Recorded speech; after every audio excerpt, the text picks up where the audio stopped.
So glad you can join us. Welcome to the C Sport Report, where, okay, you can relax and breathe a sigh of relief as the West Indies are through to the semi-finals of the ICC T20 World Cup.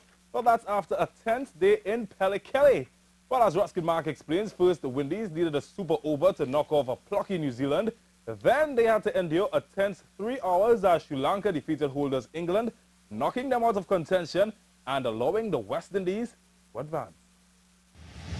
What happened today now? The West Indies were put into bat, and for a while things looked promising as the openers fired and looked positive.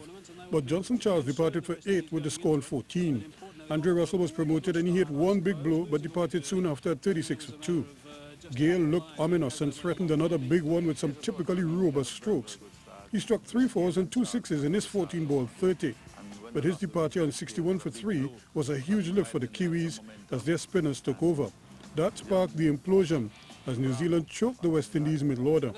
Left-arm spinner Ronnie Hira in for the injured Daniel Vittori, and Nathan McCullum in tandem picked up 3 for 43 in their combined 8 overs before Southee and Doug Bracewell returned to mop up the tail. Pollard chipped in with 28, Samuels 24 and Darren Bravo 16 as the Windies struggled to 139 all out in 19.3 overs. New Zealand, who still had a chance to qualify, struggled early as Ravi Rampal picked an early pepper when Nicol departed at 8 for 1. Guptill and Brendan McCullum steadied things without being too adventurous, but they both departed for 21 and 22 respectively. And when Guptill departed at 52 for 3 in the 9th, the Kiwis were in trouble. They were rescued by skipper Ross Taylor's unbeaten 62. Sunil Narayan ended with 3 for 20 to take the Man of the Match award, having conceded just 3 in his final over, leaving the Kiwis 14 to get in that final over.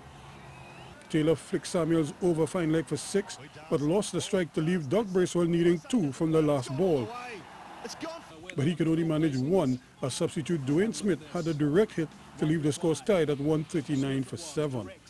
Taylor again took 12 off the 17 runs scored in Samuels' super over, leaving the Windies with a big ask in their turn.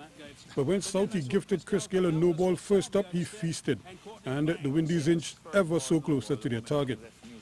Samuels then ended the tension with another maximum, handing the Windies victory with 1 ball to spare and knocked the Kiwis out of contention for the semis.